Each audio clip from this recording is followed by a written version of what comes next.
Je vais reconnaître Monsieur le député de Bourget. Merci, Madame la Présidente. Chers collègues,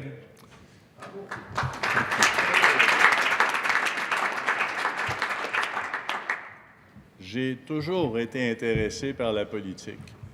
Mais bizarrement, avant 2012, je n'ai jamais été membre d'un parti politique.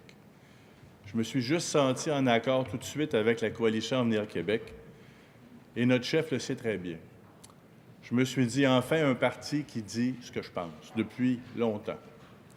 Je me disais, au Québec, trop de complexité, trop de bureaucratie, trop de discussions et pas assez d'action. Au Québec, trop de discussions sur la séparation. Et pendant ce temps, notre système de santé pâtit, nos écoles perdent des briques, notre économie est toujours plus en retard sur l'Ontario. Ça m'a amené à faire partie de la commission politique et même à former un comité environnement à l'interne du parti. C'est une excellente façon de s'impliquer et de travailler sur le programme à l'interne. C'était aussi une occasion de voir l'échange vraiment présent entre les divers intervenants à l'interne du parti. Ça m'a amené à me présenter d'abord en 2012, puis en 2014 dans Anjou-Louis-Riel. Et par la suite, en septembre 2014, j'avais dit à notre organisatrice de campagne nationale que je désirais me présenter dans Bourget, là où je demeure. Ça m'a permis de connaître et de me faire connaître des différents organismes communautaires, commerces, élus des différents paliers. Ça m'a aussi permis de former une équipe de bénévoles qui œuvre depuis septembre 2014, qui continue à le faire même actuellement. Alors, si vous trouvez que 39 jours de campagne, c'est long, imaginez 4 ans.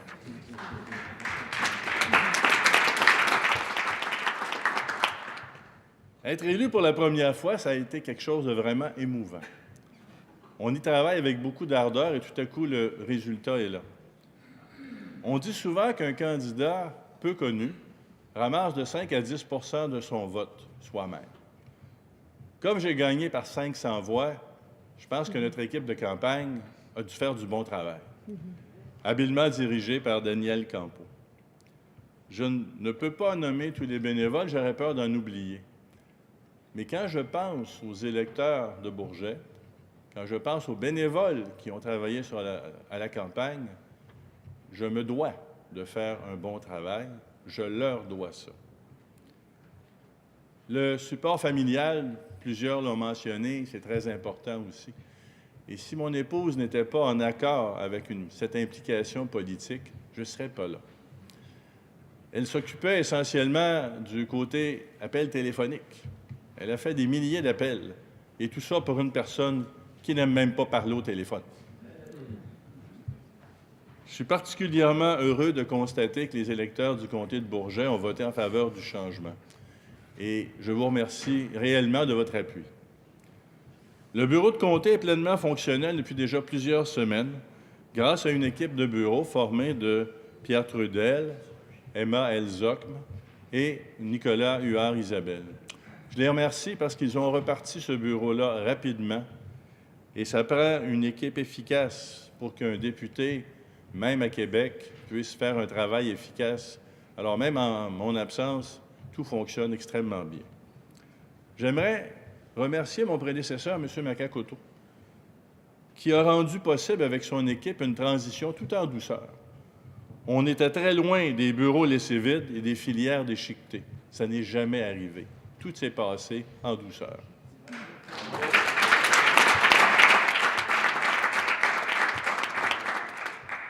Peu de gens connaissent le comté de Bourget, qui est finalement enchâssé entre Hochelaga-Maisonneuve, Anjou et Pointe-aux-Trembles. Pourtant, il y a bien là 50 000 électeurs dans un contexte complètement urbain. Ce comté, comme bien d'autres dans l'est de Montréal, a, comme l'expression consacrée le dit, manqué beaucoup d'amour dans les dernières décennies. Bourget représente bien la moyenne du Québec, mais en un peu plus pauvre, un peu moins scolarisé, avec des temps d'attente pour les médecins et pour les urgences un peu supérieurs au Québec. Je crois sincèrement que le programme que nous avons mis de l'avant est en ligne avec ses besoins. Le discours inaugural de notre premier ministre ne m'a absolument pas surpris. Je savais qu'il reviendrait sur nos engagements électoraux. Et je demeure persuadé que ces engagements en santé, en éducation et en économie sont ce dont le Québec a besoin et ce dont le comté de Bourget a besoin. C'est maintenant à nous, comme équipe gouvernementale, de le mettre en action. Dans tout travail que j'ai eu l'occasion de faire, je me suis toujours demandé comment je pouvais contribuer d'une façon personnelle. Et je me le demande maintenant, comment je peux contribuer à titre de député. D'abord, je vais évidemment contribuer à faire avancer les engagements qu'on a pris et qui touchent l'Est de Montréal et en particulier le comté de Bourget. Et là, je fais référence, pour prendre un exemple, au transport en commun dans l'Est de Montréal.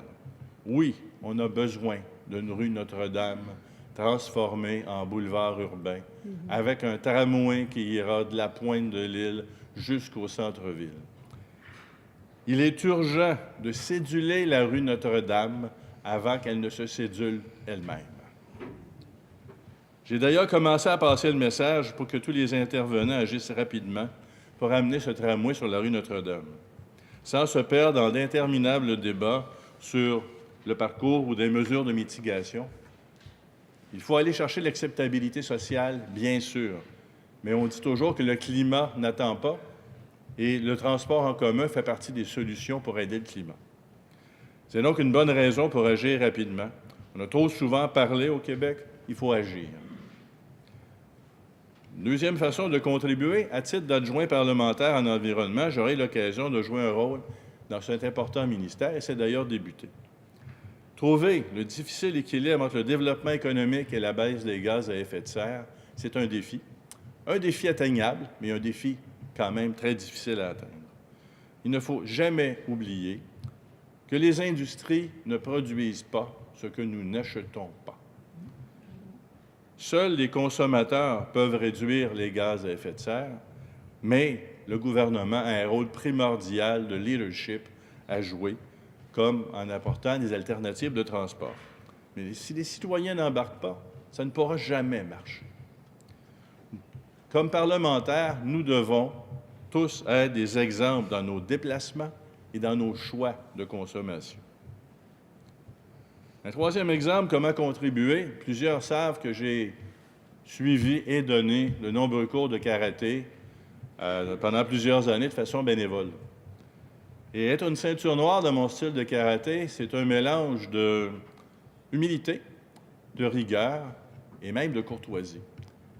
Ça, ce sont des qualités qu'on ne retrouve pas souvent lors de la période des questions. On aurait un énorme avantage entre nous et pour les Québécois à agir entre parlementaires comme des ceintures noires. Bravo.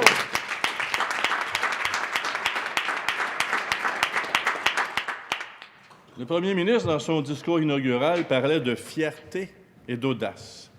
J'aimerais insister sur le côté fierté. Quand je regarde les temps d'attente au Québec pour aller à l'urgence ou pour un médecin de famille, quand je regarde l'état de nos écoles et des échecs scolaires, spécialement pour les garçons, comment peut-on être fier?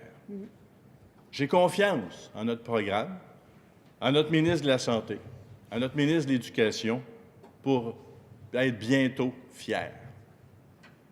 Quand je regarde le montant de péréquation qu'on reçoit, je suis vraiment pas fier. On a toute une côte à remonter et j'ai confiance en notre ministre de l'Innovation pour encore une fois m'aider à retrouver plus de fierté. On a parlé beaucoup de la volonté de rencontrer toutes nos promesses et je suis très confiant. Au Québec, on a parlé, mais j'espère que jamais plus on ne verra une ligne bleue de métro être annoncée durant 5 mandats et ne toujours pas avoir une seule station sur cette ligne. Il est temps d'agir. Alors voilà pour la fierté, et ça prendra de l'audace pour remplir promptement nos engagements.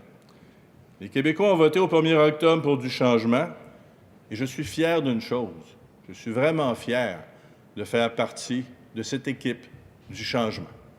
Merci, Madame la Présidente.